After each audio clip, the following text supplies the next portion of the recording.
My brother proposed to my fiancé, his ex, in front of my family, and I'm pissed.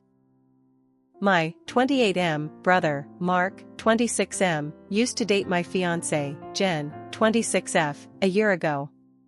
For context, they dated back in August 2022. They were only together for a month before he broke things off with her because he was bored of being in a relationship and never really wanted to settle down anyway.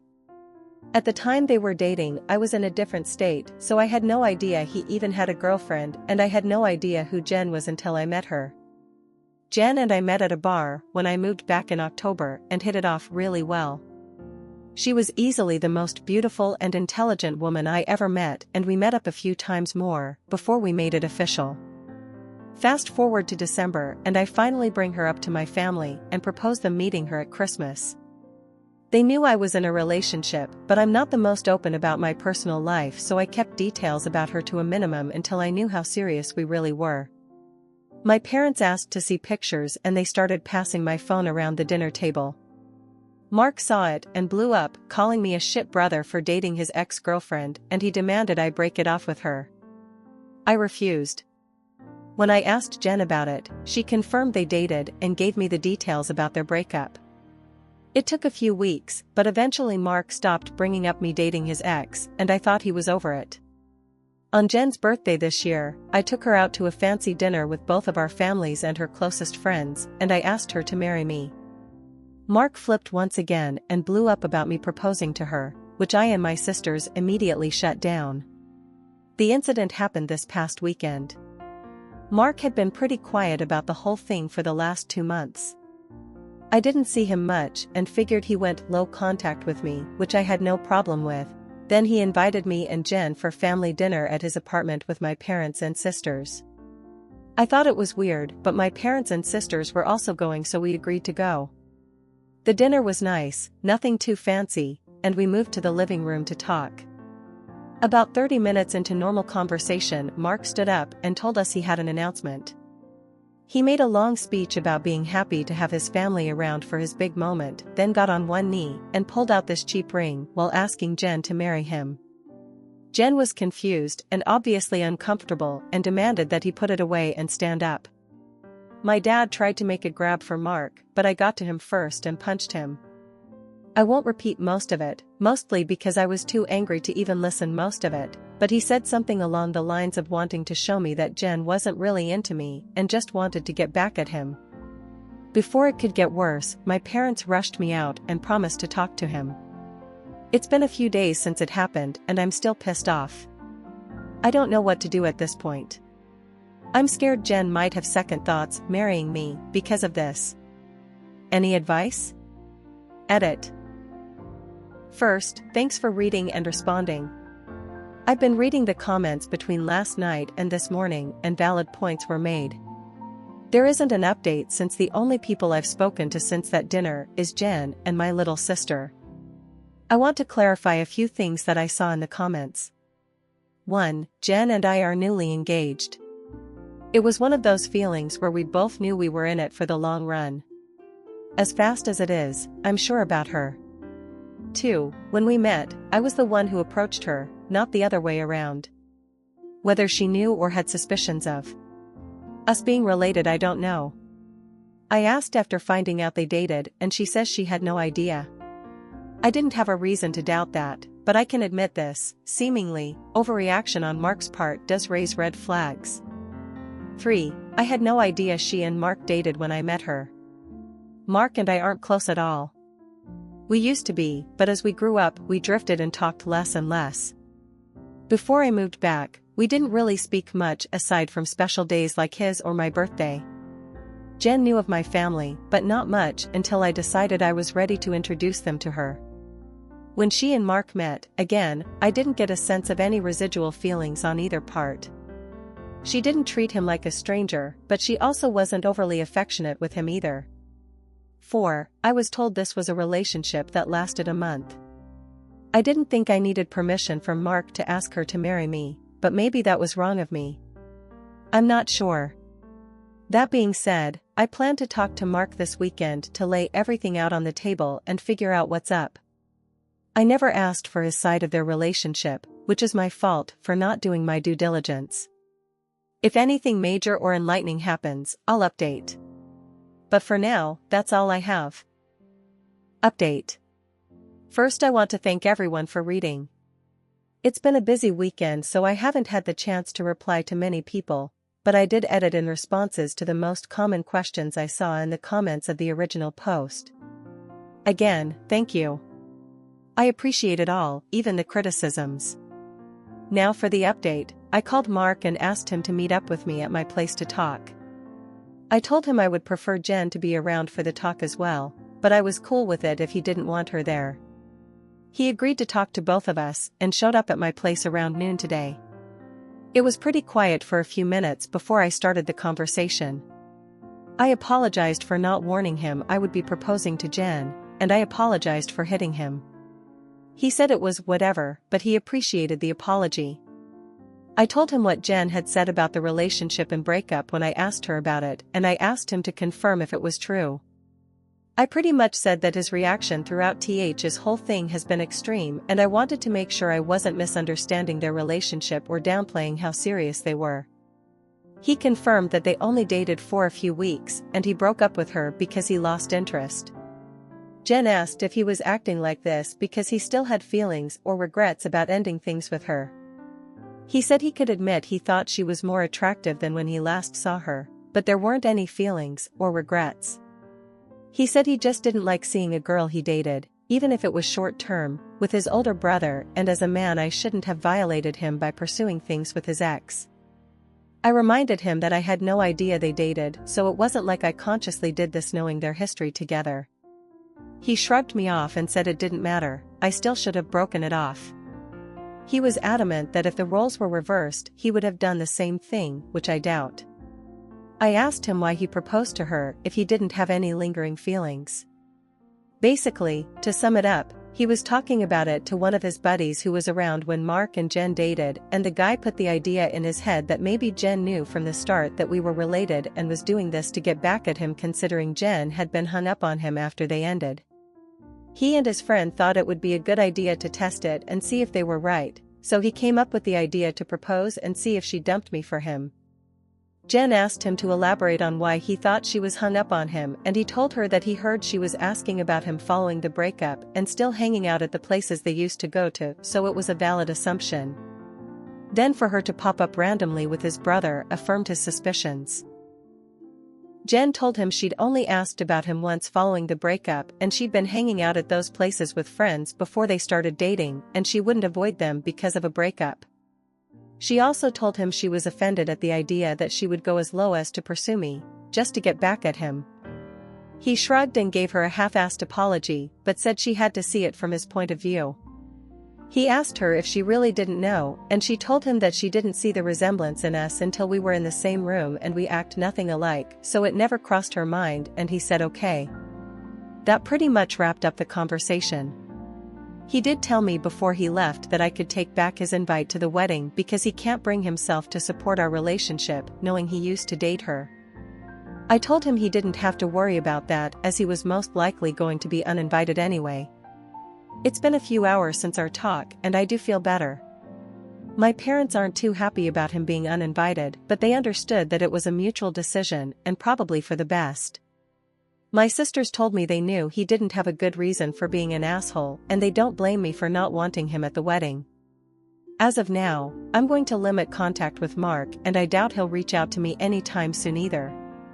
Once again, I want to thank everyone for reading and commenting, and if anything significant happens, I'll update again. Update. I couldn't post this to the same forum, so I'm posting this directly to my profile in case anyone is interested in an update. It's been a while since I've posted, but a few things have happened since my last talk with Mark. So I've been low contact with Mark since our last conversation. I haven't called him and he hasn't called me, and our only interactions have been in family settings. As it stands, my mom is now upset that Mark is still uninvited from my wedding. It started with a comment made during my younger sister, Sophie, 22F's birthday. Her boyfriend of, I think, for years proposed to her at the end of the night, and we sat around talking about what she envisioned for her dream wedding. She talked a bit about wanting a destination wedding and her ideas for the cake and dress, then she said something along the lines of, "I know Mark's banned from your wedding, but you won't care if he comes to mine, right?" I laughed it off and told her I can't get mad about her guest list even if I wanted to. My mom gave me this weird look and asked if Mark was still not invited to my wedding. I told her yes, and she got irritated. She told me she thought I was joking and said I was being unreasonable to go through with banning him from the wedding since he's family. She accused me of holding a grudge just to be petty. I reminded her that he and I agreed on him not coming. I then told her that this wasn't the time to talk about my wedding since the day was about Sophie, and if Mark or her want to talk about my wedding they can call me another time. Sophie laid into my mom a bit about trying to make her special day about Mark, and my mom dropped the issue. For those of you who might be wondering, Mark wasn't at Sophie's party because he apparently had to work and couldn't make it. A few days later, my OM stopped by my house and said she wanted to discuss my wedding. She asked me why I was so adamant about Mark not coming to my wedding. She said that I shouldn't be so insecure about Mark and Jen's previous relationship and that uninviting him was a step too far. I told her that Mark and I mutually agreed on him not coming to the wedding and he can come to me about it himself if he has a problem with it. We got into an argument and she said that if I wasn't going to re-invite Mark then she would not be coming either because I'm ostracizing her son. I shrugged and told her if that's what she wants, then she can toss her invite in the trash because I won't beg her to be there. She asked me if I would really be okay with her not attending and I told her it wouldn't be the first time she missed an event of mine because of Mark. She said I was being an for throwing her past mistakes in her face, and she stormed out. I then started getting messages and phone calls from her and a few family members about the whole situation saying I was in the wrong and urging me to invite Mark just to keep the peace. Jen's also been getting messages from my mom asking her to talk to me and get me to change my mind, but to my knowledge she hasn't been responding. So far, most of my mom's side of the family are standing in solidarity with her and not attending, while my dad and his side of the family, which is only my aunt and uncle and their 2 kids, agree with me and are still coming. My sisters are also still coming to the wedding and of course Jen's family too. Also, I talked to Mark about it and asked him if he had a problem with not having an invite. He said he uninvited himself in the first place, and he doesn't get why they're making a big deal because he still doesn't want to go. He told me to leave him out of the fighting because he's not involved, and he says he'd tell her the same. As of now, I'm back to being low contact with my mom, but my dad and I are still on decent terms. I'm still deciding on whether I'll re-invite my mom and her family, should they change their mind about the boycott, but the chances are low, and I told my dad this too, which he understands. For now, Jen and I started looking into downsizing the venue since the guest list is significantly smaller. Update 3: My mom is uninvited from the wedding indefinitely. About 2 weeks after she decided to not come to the wedding, she stopped by and said she wanted to clear the air and talk about everything. We agreed and invited her in to join us for dinner. Jen made her a plate of food and I asked her if she was still planning on not coming to the wedding. She said that while she wants to, she can't get over me not inviting Mark because of a simple mistake. I reminded her that his simple mistake was proposing to my fiancé with me sitting less than 3 feet away from him, and she said it was just a joke. Jen asked her why she wanted to talk if she was maintaining the same stance on Mark coming to the wedding. She said she wanted to talk to Jen and she was hoping Jen would hear her out and talk me into inviting Mark again. She apparently assumed I was at work and she'd be able to catch her alone. Jen politely told her that she understood her thought process, but she wouldn't have had that conversation anyway without me present since this is about my brother. My mom made a comment somewhere in the lines of Jen being spineless and unable to have a conversation without me thinking for her, which started a pretty heated back and forth between the 3 of us before Jen told her to get out. She got up and started walking towards the door, and my mom followed her, still screaming at her. By this point, she's yelling about her tearing our family apart. While Jen was unlocking the front door, my mom grabbed her hair and pulled her to the ground, still screaming. She hit her and tried to claw her face, and I dragged her off of her and threw her outside. She banged on the door for a few minutes while I made sure Jen was okay before she left and called the both of us repeatedly. When I was sure Jen was okay, I texted my mom and told her not to bother reaching out again because we'll never speak to her again. I called my dad and sisters and told them what happened too. My dad was surprised and tried to make excuses, saying she'd been stressed about this whole situation for a while. My sisters say they knew she'd snap eventually since she's always been a crazy and they said they'd come make sure Jen is okay. I asked Jen if she wanted to press charges, but she declined and said she only wanted to cut contact with her for good. I told that part was obvious, but she should still talk to the police since she was physically assaulted, but she doesn't want my mom to get arrested. My sisters and Jen's mom came by to comfort her thankfully, so she's doing okay. My mom is blocked on everything until Jen says otherwise. I genuinely don't know what to do now.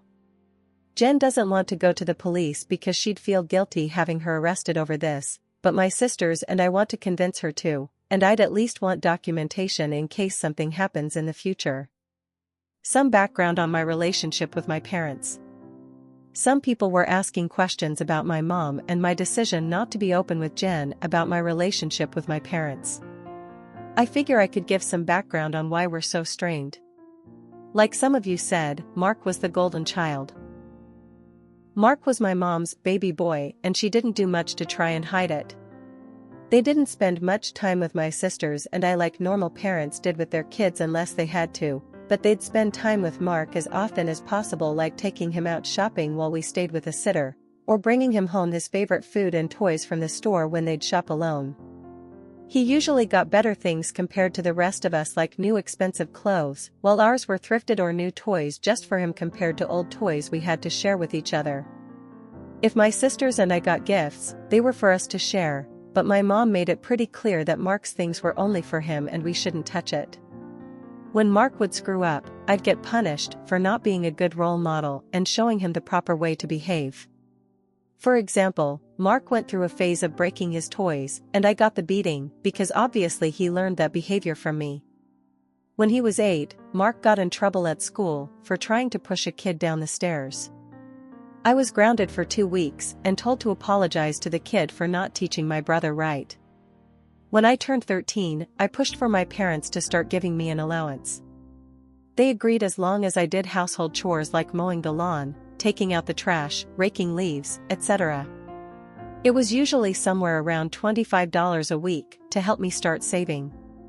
Mark saw that I was getting money and he begged my parents for an allowance too. Instead of making him work, $10 of my allowance money was given to him each week because we were doing such a good job with our chores that he never touched. Whenever I asked him to help, he'd tell me it's not his job to do chores, so why should he bother? It was around this time that I started really distancing myself from my brother. By the time I entered high school, we only talked to each other when we needed small favors or when we absolutely had to. I got my first job when I turned 17 because I wanted to finally get my own car and make money that they couldn't force me to give to Mark. My oldest sister Maggie helped me start my own bank account and showed me how to properly budget and save my money. I got my first car at 18 after all of my hard work. When Mark got his license, my parents asked me to let him use my car to get around and for extra practice behind the wheel. Reluctantly I agreed, and for a while, the arrangement was fine. Mark used my car when I didn't need it and helped maintain it pretty well. When he expressed wanting my parents to buy him his own car, my mom came to me and told me to give him my car because he needed it more. When I refused, she threatened to kick me out. We got in a fight that night, which ended with her giving Mark my car and taking me to transfer ownership of it to him within the following few days. Since I didn't have anywhere else I could go at the time, I just sucked it up and signed it over. When I graduated high school, both of my parents skipped my graduation because Mark didn't want to sit in a long ceremony just to see me get a piece of paper, and my mom didn't want to leave him alone for the night. So I only had the support of my sisters and my aunt and uncle who wanted to take me out. They ended up having to bring me home at my parents' request because they made me dinner to make it up to me. It was a dinner I couldn't eat because my mom put shrimp and chicken on the same serving dish and I'm allergic to shellfish. IME first year out of high school, I worked 2 jobs to buy myself another car, and at the start of the new school year I moved away for college and cut contact with them. They, mostly my mom, tried to reach out for the first few months via social media and Sophie, but I never responded, and I told Sophie she would be cut off too if she kept trying. When she couldn't get to me through Sophie, she tried going through my older sister Charlotte, and a few times through Maggie and Mark, until I threatened to file a restraining order for harassment. It was a bluff because I had no idea how to do it, but it managed to scare her off, and the most I got from her was happy holiday texts over the years. Around the time I moved back, Charlotte told me they had been seeing a family therapist, at Charlotte's request, and my parents wanted to apologize for their treatment of us. I was hesitant, but I agreed as long as they would be genuine, and the reconciliation process started when I moved back home. That doesn't even scratch the surface of everything they put me through, and it took a lot for me to even begin to let them back into my life.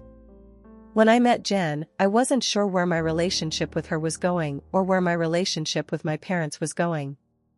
I didn't want to mention my family at all, mostly because I was ready to cut contact again if I needed to.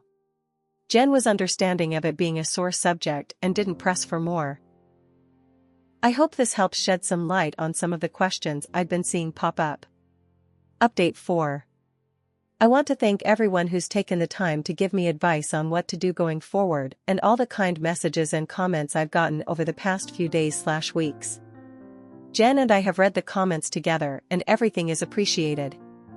To answer the most common question about why I chose to reconnect after everything, the short answer is because I would do anything for my sisters. Charlotte wanted the entire family around and for the birth of her first child and to help her while she adjusts.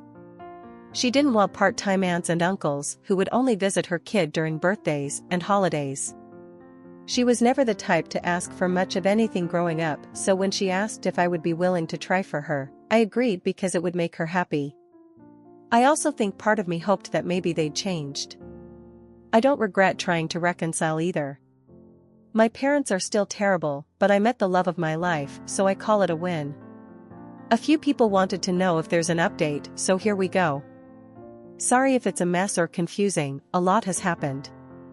We filed a report with the police and were told that even though Jen doesn't want to pursue anything, it's not up to us to decide whether it goes further, but they would keep our preference in mind. We provided some pretty decent evidence of the assault, including pictures of Jen's face and texts with my mom and dad talking about what happened.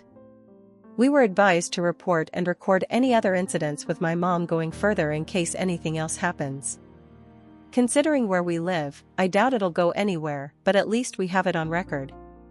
I got about 100 angry text messages that tell me they at least spoke with her regarding the incident. My mom tried to corner me leaving my job and screamed at me about trying to ruin her life. She kept screaming that I was an awful son for trying to get her arrested over a small misunderstanding, and she didn't understand what she'd done to deserve being punished like this. I told her that if she didn't like being in legal trouble, then she shouldn't have hit Jen. She demanded I tell the police to forget the report, which I refused. I told her exactly what the officer said about it being out of my hands. She had a tantrum in the parking lot and hit me a few times, just on the chest and arm, before security intervened and dragged her off the property. I had to talk to my boss about the incident.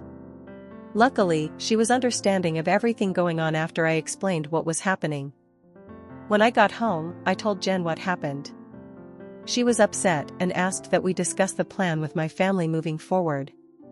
It was a long talk, but we took the advice of some Redditors and decided to go completely no contact with my family aside from my sisters. We agreed that having them in my life is adding unnecessary stress for the both of us, and we aren't even married yet. She told me she wanted to consider moving away and putting some distance between us and my family. She said that she tried to stay out of my family issues because it's not her place, but she refuses to put up with my mom and her behavior or my dad enabling her abuse. A lot more was said, too much to put in this post, but I agreed with her that they were more trouble than they're worth, and I also don't want to put up with this anymore. I also agreed to go to therapy, and she's helping me find a therapist. I decided to call my dad after our talk and let him know I would be going no contact. He didn't answer the first time I called, so I left a message asking to have a long talk. When he called back, he asked if it was okay for my mom to be a part of the conversation. I told him it was okay since she needed to hear what I had to say too. The conversation went about as well as you could expect. I told them both that Jen and I are cutting them out of our lives. My dad demanded to know why I would do something like that after going through all the trouble of repairing our relationship. I told him that this entire thing with Mark has shown me that nothing is actually repaired between us and, as far as they're concerned, the world revolves only around my mom and my little brother. I told them that their continued favoritism of Mark has brought our relationship to a point of no return and that I wasn't interested in holding on to a failing relationship. I told them that I agreed to reconcile for Charlotte's sake, but I don't appreciate all of the disrespect towards me and Jen, and that I wouldn't put up with it anymore for both of our sakes.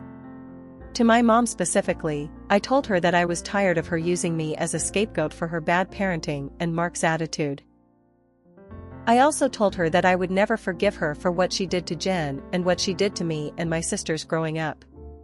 She started to say how I should move on like my sisters have, but I cut her off and told her that she should take their forgiveness and move on because she would never receive it from me, especially after everything she's done these last few weeks. She started crying and asking me how I could treat her like such a villain. I told her she could only be upset with herself because I've done nothing wrong.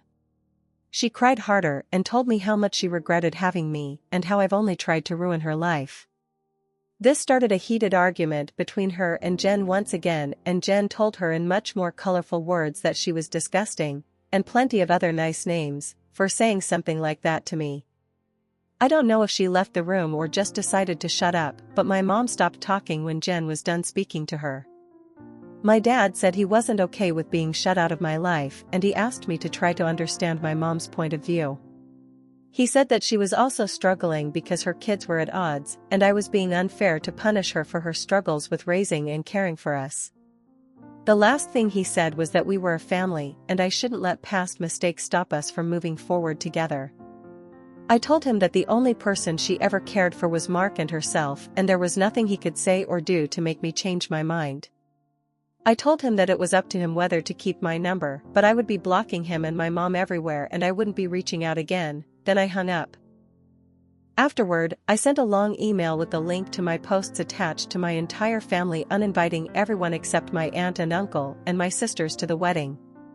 I hadn't cried in a long time, but Jen held me while I cried after writing the email, and she assured me we would be okay. My sisters also reached out to me after reading the email. I apologized to Charlotte for not being able to continue reconciling like she wanted, but she told me it was okay and it's not my fault I had to cut them off again. The response from my family has been pretty mixed. Some are angry I aired out family issues on a public internet forum, while others are pissed at my parents because they never knew it was this bad. The last person I talked to about everything was Mark. He asked if I was cutting him off too, and I told him I wasn't, but I wouldn't be going out of my way to reach out to him either. He didn't argue, and just wished me the best with the wedding, and we haven't spoken since. Right now, Jen and I are looking for a new place to stay.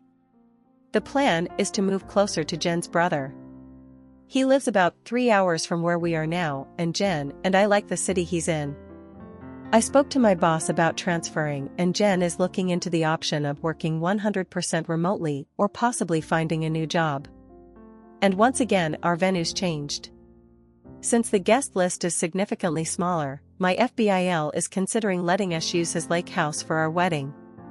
I don't plan to post any more about this unless the sky falls, at least not until the wedding, because I want to move on with life, but I'll try to answer any questions some of you might have. Thanks and happy holidays. Edit: it took a few days to post this, and I had to keep removing details before I could actually post it. If anything's unclear, I'll answer as many questions as I can.